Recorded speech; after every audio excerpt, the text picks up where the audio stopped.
के रामपुर मथुरा में एक ही परिवार के 6 लोगों की हत्या के मामले में सनसनीखेज खुलासा हुआ है। पुलिस के मुताबिक इस हत्याकांड को किसी और ने नहीं बल्कि मृतक अनुराग सिंह के भाई अजीत सिंह ने अंजाम दिया था। 5 दिन की तफ्तीश के बाद पुलिस ने अजीत को गिरफ्तार कर लिया है।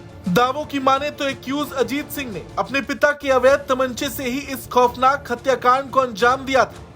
कहा तो यहाँ तक जा रहा कि अजीत को पता था कि पिता का तमंचा मां के पास रहता है। उसने पहले इस तमंचे को मां के पास से गायब किया और फिर खौफनाक वारदात को अंजाम दे दिया। ये खौफनाक घटना 10 मई की है। दावों की माने तो 10 मई देर रात पल्हापुर गांव में अजीत ने अपने भाई अनुराग, उसकी पत्नी प्रियंका और उसके 3 बच्चों के साथ अपनी मां सावित्री की हत्या कर दी थी।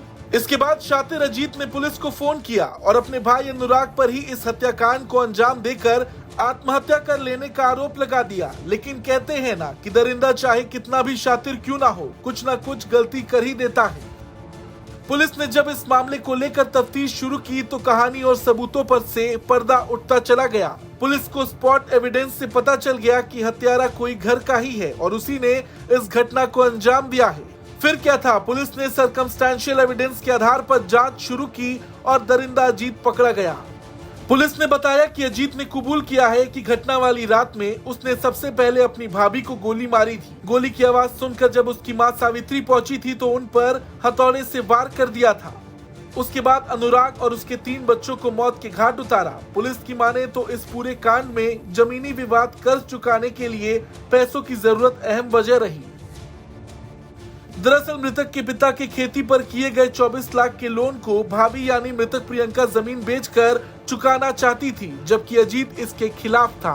अजीत सिंह चाहता था कि खेती से होने वाली कमाई से लोन भरा जाए, जमीन नहीं बेची जाए। वो बड़े भाई अनुराग और भाभी प्रियंका से चिढ़ता था। उसे लगता था कि दोनों उसका हक मार रहे हैं। अजीत करीब 40 बीघे जमीन के बंटवारे से भी खुश नहीं था। आईजी तरुण गाबा के मुताबिक किसान क्रेडिट कार्ड पर बकाया लोन और संपत्ति बंटवारे के तरीके के अलावा कई और ऐसे मुद्दे थे जिसको लेकर अजीत बेचैन था। फिलहाल आरोपी अजीत सिंह को गिरफ्तार कर जेल भेज दिया गया है। इस वारदात में किसी और के शामिल होने के सबूत नहीं मिले हैं। अजीत ने अकेले ही इस घटना को अंजाम दिया था। इसमें मारे जाने की जो पुष्टि हुई उसके बाद चीजें जो बदलती गई, लगातार पुलिस जांच कर रही थी, तो 6 दिन बाद इसमें जो अजीत सिंह का नाम सामने आया, उसके साथ अन्य किसी का नहीं आया। पूरी घटना सिलसिलेवार तरीके से क्या था?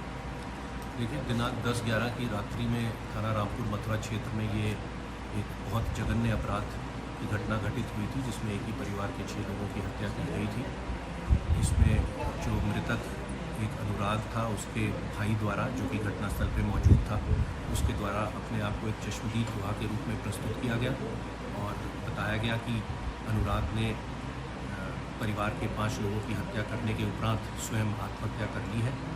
उसके बाद जब और साक्ष्य हमारे सामने आए पुलिस के, तो उसमें ये साबित हुआ कि उसके द्वारा पुलिस को गुमराह किया जा रहा है और वास्तविकता ये थी कि कोई आत्महत्या की घटना घटित नहीं हुई थी और अनुराग को भी मारा गया था।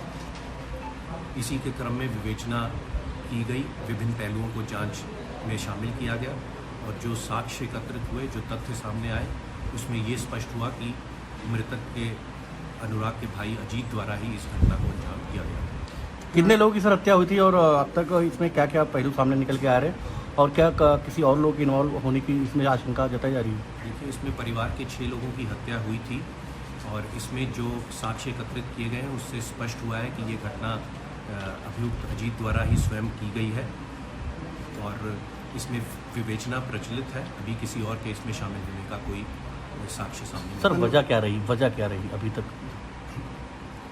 जो अभियुक्त अजीत है वो अपने आप को अपने भाई से, भाभी से प्रताड़ित महसूस करता था। वो समझता था कि वो लोग इसके साथ बेईमानी कर रहे हैं। कुछ पैसे और ज़मीन के बारे में पूर्व में भी आपस में वाद विवाद हुआ था।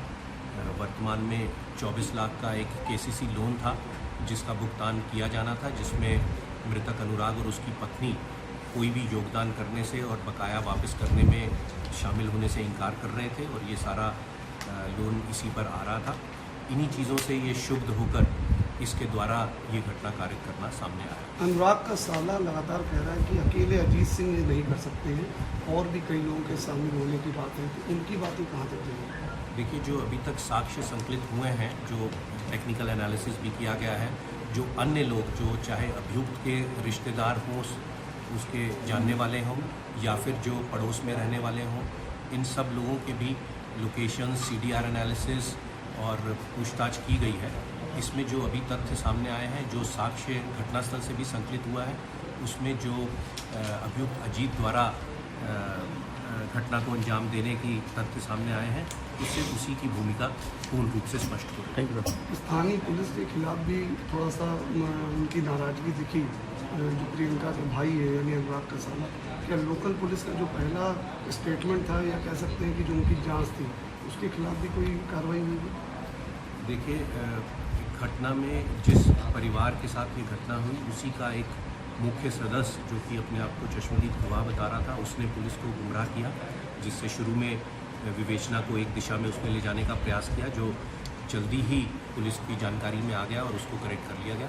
फिर भी अगर कोई कमी या खामी रहे तो उसको हम अवश्य ही सुधार करेंगे। पुलिस से पूछताछ में आरोपी ने कबूला है कि वो भाई और भाभी की ही हत्या करना चाहता था, लेकिन मां के जागने की वजह से उसे उन्हें भी मारना पड़ा। तीनों बच्चों को कमरे में ले जाकर अजीत ने समझाने की कोशिश की कि पिता ने मां और दादी की हत्या के बाद खुद आत्महत्या कर ली, मगर बच्चे चिल्लाने लगे तो बाद में उन्हें भी मार डाला।